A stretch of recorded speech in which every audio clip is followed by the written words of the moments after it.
Hello दोस्तों, स्वागत है आपका फिर से एक बार और आज हम एक नया स्ट्रेटजी डिस्कस करेंगे यहाँ पे जिसका नाम है शॉर्ट आयन फ्लाई या फिर आयन बटरफ्लाई। तो नाम आप कोई सा भी रख सकते हो, कोई फ़र्क नहीं पड़ता, आपको स्ट्रेटजी समझना ज़रूरी है, इसका स्ट्रक्चर समझना ज़रूरी है। और मैंने यहाँ पे एक स्ट्रेटजी बनाई हुई है जो है निफ्टी में मैंने बनाई हुई है और यहाँ पे आप देखोगे तो आपका जो मैक्सिमम लॉस है ना वो है 10,800 के आजू-बाजू का और मैक्सिमम प्रॉफिट जो हो सकता है वो हो सकता है 19,200 के आजू-बाजू। तो मैं राउंड फिगर बोल रहा हूँ, जैसे यहाँ पे 19,196 है तो यहाँ मैं 19,200 बोल रहा हूँ, ठीक है? तो ये हिसाब से आपको ये स्ट्रेटजी में प्रॉफिट और लॉस बनता है। तो और ये स्ट्रेटजी ऐसी है ना कि आप यहाँ पे चाहे तो कोई से भी एसेट क्लास यानी कि इंडेक्स हो, स्टॉक हो, करेंसी हो या फिर कमोडिटी हो, हर एक जगह पे बना सकते हो। जहाँ पे ऑप्शन है वहाँ पे आप ये स्ट्रेटजी बना सकते हो, ठीक है? और यहाँ पे जैसे कि ये स्ट्रेटजी जो है ना वो 4 स्ट्राइक से बनती है। 4 स्ट्राइक इसके लिए चाहिए एक कंप्लीट स्ट्रेटजी बनाने के लिए। पर आप ध्यान से समझोगे ना तो ये एक 2 स्ट्रेटजी का कॉम्बिनेशन है। 2 स्ट्रेटजी कौन-सा? आपने जो बेयर कॉल स्प्रेड और बुल पुट स्प्रेड इन दोनों का ये कॉम्बिनेशन है। तो ये 2 स्ट्रेटजी कंबाइन करोगे ना तो ये आपको आयन फ्लाई बन जाती है। मतलब शॉर्ट आयन फ्लाई या short but ion butterfly strategy बन जाती है।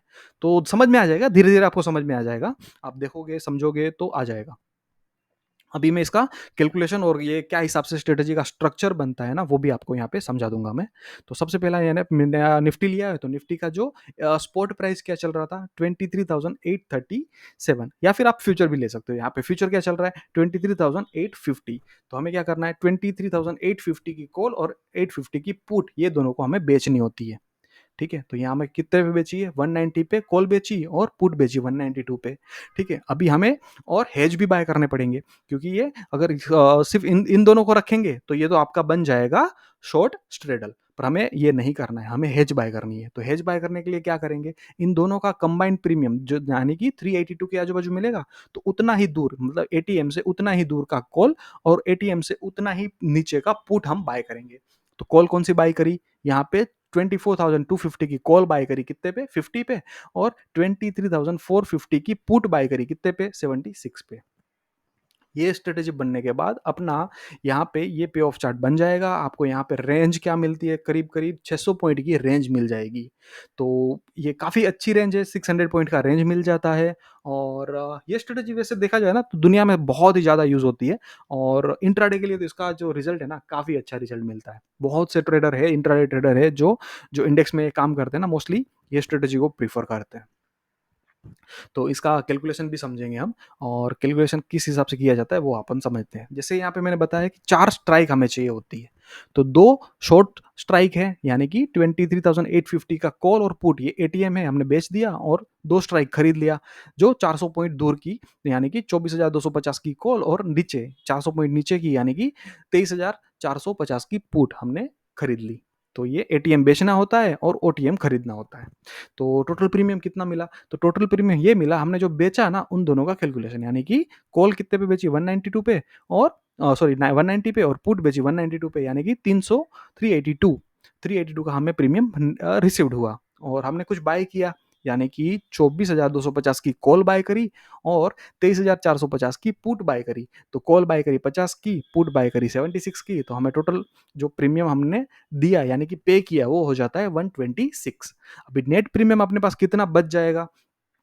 तो आपने 382 में कुछ बेचा और 126 में कुछ खरीदा तो आपके पास नेट बच गया जेब में 255। ये आपका हो गया नेट प्रीमियम रिसीव्ड। आपके पास इतना बच जाएगा। अभी आप मैक्सिमम प्रॉफिट जो कैलकुलेशन करना होता है ना वो यहाँ पे 255 इंटू 75 करोगे तो आपके पास ये आपका जो मैक्सिमम प्रॉफिट है ना वो आ जाएगा। अभी ब्रेक इवन कैसे कैलकुलेशन किया जाता है वो भी एक बार समझ लेते हैं। तो ब्रेक इवन समझने के लिए ब्रेक इवन अपर साइड में समझने के लिए सबसे पहले क्या करना पड़ेगा, आपका जो शॉर्ट स्ट्राइक है यानी कि 23,850 उसमें से आपको ये प्रीमियम ऐड करना होगा यानी कि 255 ऐड करोगे तो आपको ये मिल जाएगा अपर साइड में ब्रेक इवन।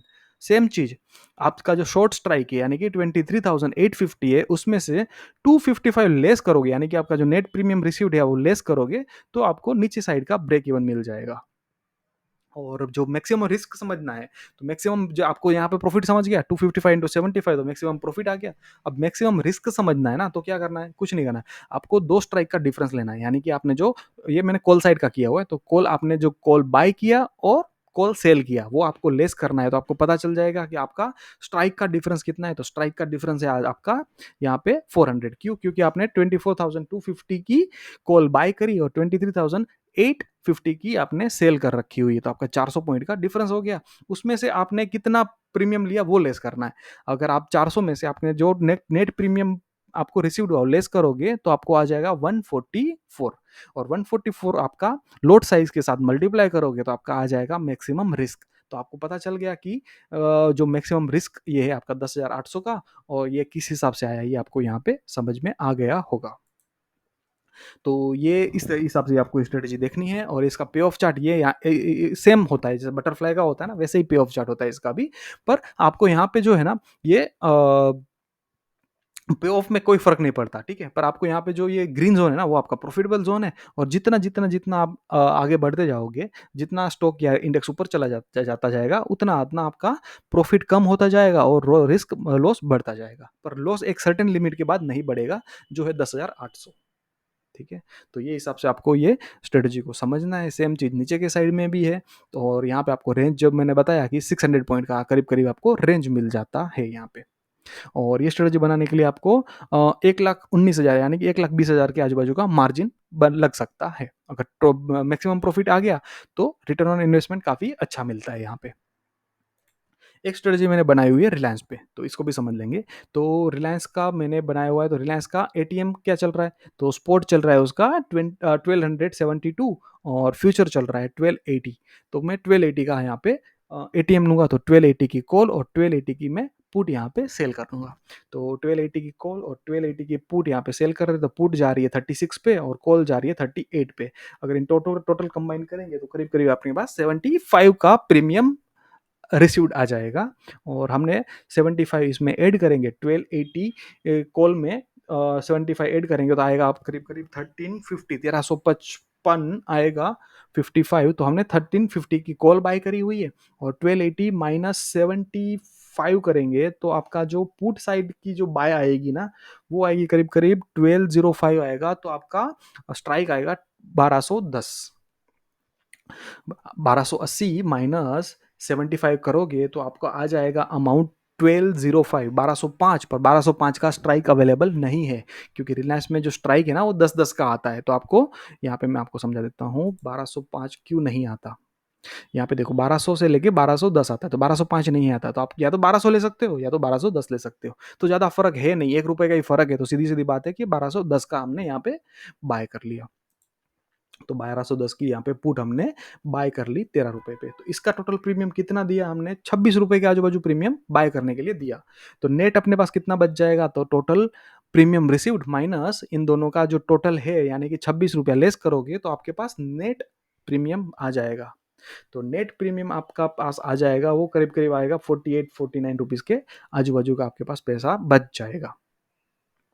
तो ये हिसाब से आपको ये स्ट्रेटेजी को देखना है, समझना है और ये ट्रेड करना है। और यहाँ पे आप देखोगे तो आपको रेंज कितना बड़ा मिल जाता है, तो आपके पास रेंज आ जाएगा 1232 से लेके 1328। मान के चलो कि एक 96 यानी कि आप 100 पॉइंट पकड़ के चलो ना, तो 100 पॉइंट का आपके पास रेंज बन जाता है, जो प्रॉफिट वाला रेंज है।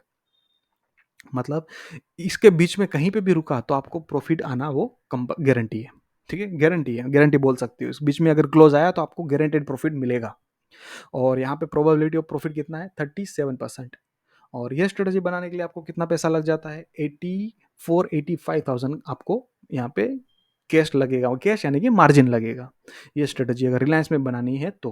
पर आप हमेशा ध्यान रखना कि कोई स्ट्रेटेजी अगर आप स्टॉक में बना रहे हो ना, तो एक्सपायरी से पहले इसको स्क्वायर ऑफ करना जरूरी है, वरना आपको डिलीवरी लेनी या तो फिर देनी पड़ सकती है। और इसमें आपको 100% पॉसिबिलिटी है कि आपकी एक स्ट्राइक तो आईटीएम आएगी ही, ठीक है। तो ये स्ट्रेटजी को एक्सपायरी से पहले स्क्वायर ऑफ करना जरूरी है।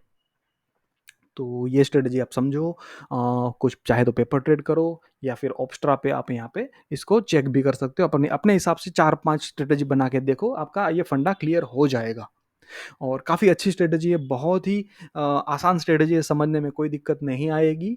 और कुछ इसके बारे में बेसिक डिटेल है, मैंने यहाँ पे मेंशन किया, वो भी एक बार आपको बता देता हूँ मैं। तो यहाँ पे ये स्ट्रेटजी का यूज़ करने का बेस्ट टाइम जो होता है ना, वो साइडवेज मार्केट होती है, यानी कि रेंज बाउंड मार्केट होती है ना, वहाँ पे होता है। इसमें अपने को जो बेनिफिट मिलता है वो है टाइम डिके का, मतलब आपका जो स्ट्रेटजी जितना जितना जितना एक्सपायरी के नज़दीक चला जाएगा ना, चला जाता जाएगा, तब तक आपको बेनिफिट बढ़ता जाएगा।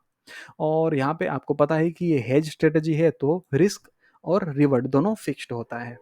और मार्जिन का रिक्वायरमेंट ठीक-ठाक सही है, क्योंकि दोनों साइड अपन हेज कर रहे हो, तो आपको मार्जिन इतना ज़्यादा नेकेड जितना नहीं लगता। और ठीक है, वोलेटिलिटी कम हो तब किया जाता है, ठीक है, कोई दिक्कत नहीं है ये। तो ये सब बेसिक चीज़ें हैं, आपको चाहे तो आराम से पढ़ लेना ये। तो वीडियो पॉज़ करके आप चाहे तो पढ़ सकते हो, पर कुछ समझने की ज़रूरत नहीं, सिर्फ़ आपको स्ट्रक्चर समझना ज़रूरी है कि ये स्ट्रेटजी किस हिसाब से बनाई जाती है। एक बार वो समझ में आ गया, तो बाकी सारे फंडे क्लियर हो जाएँगे अपने आप। ज तो आज यहीं तक रखते हैं, फिर अगले वीडियो में फिर मिलेंगे एक नई स्ट्रेटजी के साथ। तब तक के लिए थैंक यू, बाय बाय।